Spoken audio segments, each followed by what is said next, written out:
Hey, welcome to Roasted-Newt Tarot. I'm Michael. I'll be your reader for the next 10 minutes or so. Today I'd like to talk about claiming our headspace and mind space back, and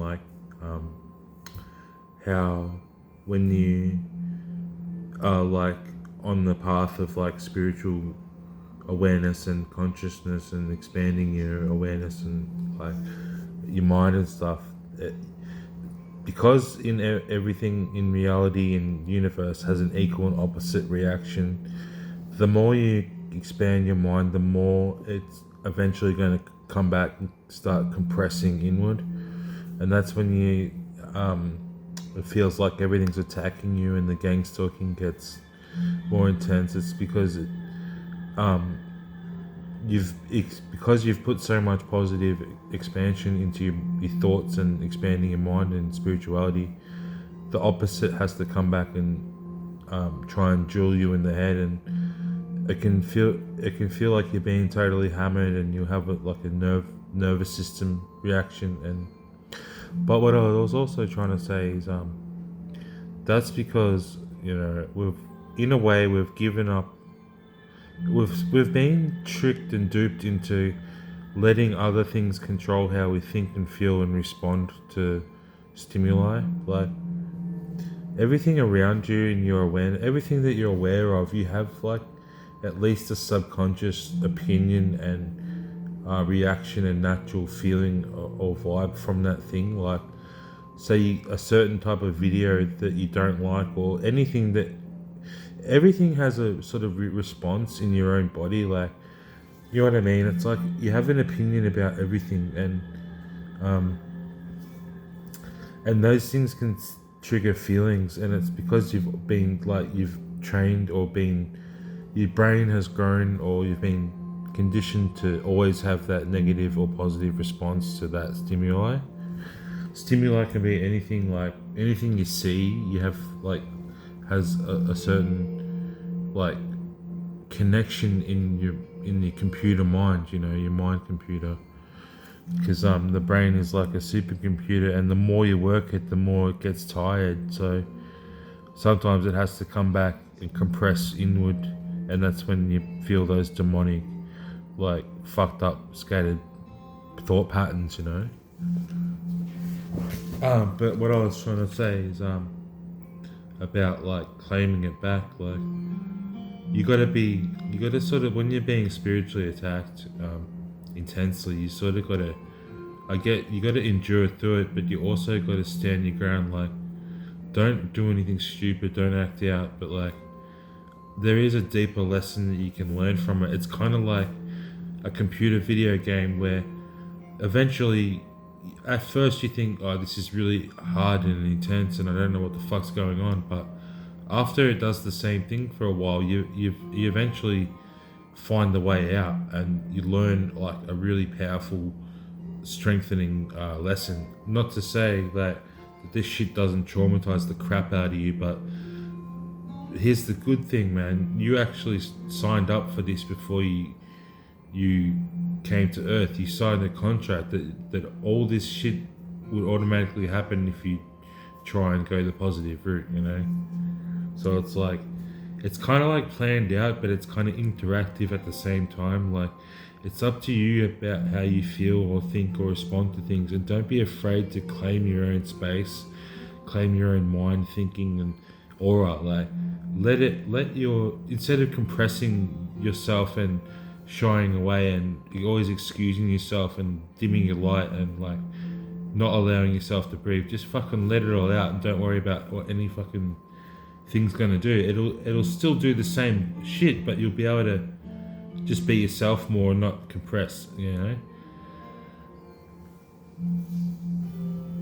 Yeah, so you gotta really realize that this is your reality, this is your life, this is your experience, man. This is your world, and you gotta really go back to the center of yourself and push all the negative responses away, and just allow your mind and self to relax, and be how it wants. If you can't If you can't get what you want, you might as well get your way.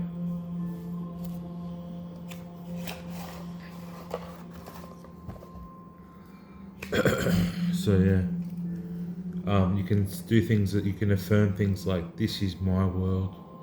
Like this, I'm not saying it's like it's not real, but like everything you're experiencing is your reality, man. Like it's not the reality, it's just your um the filtering through the senses of what all the vibrational frequencies that are really going on. Like there's only so much you're aware of, and it's pretty much all you in a way. Like it's all trying to teach you something. And like I said, like the video game, it seems intense and difficult at first, but eventually you figure it out.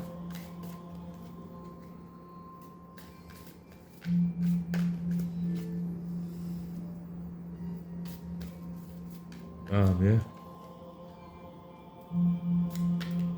Whatever gives you peace of mind.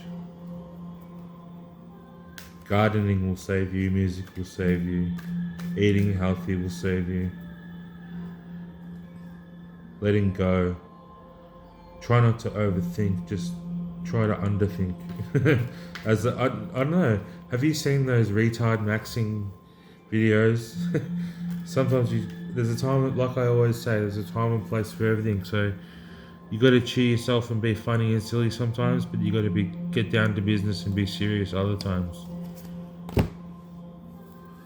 But yeah, I got the hermit energy and letting go. So this is about inward feelings, inward searching, inner searching, soul searching. Like I said, centering. Instead of being like pulled in certain directions you don't really want to go. So just let yourself feel however you want to feel. Whether you need to use substances or not, or you do whatever you want, but just don't harm anyone.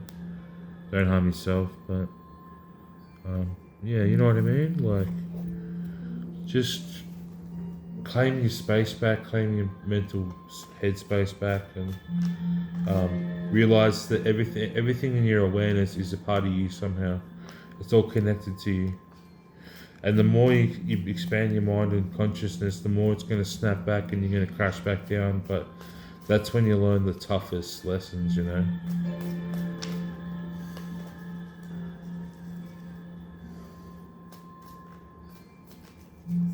So yeah, thanks for joining me.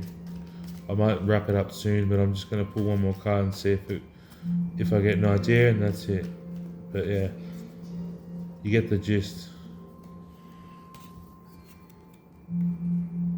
Yeah, King of Pentacles. So this is about freedom to me, like a knowledge of how this world and reality works. So, yeah, life can be a school for the soul, but it can be a prison and torture chamber at the same time. But that, I don't mean to be offensive, but that could be because you're paying for karma. And what I was going to say the other day about with the like fight between good and evil, good people pay for it here on earth before, bad people pay for it after in hell. So we pay now, they pay later. Remember that. So just try to find some kind of comfort in your suffering. I know, even if it's something that helps, like 0.1%, at least you're trying to comfort yourself. But it does take a long time to get through things sometimes. Especially with the stress, but the angst and the anxiety, like, you just got to try to chill out and ride it through, whatever mental cognitive dissonance you're facing and attacks from the spiritual dimension and the environment around you. Try to integrate it rather than react negatively to it. I don't know if that makes sense, you know what I mean? But I'm just practicing and teaching as I go, Alright, If this message resonated with you in any way, please hit the like button, comment, share, and press subscribe. See ya.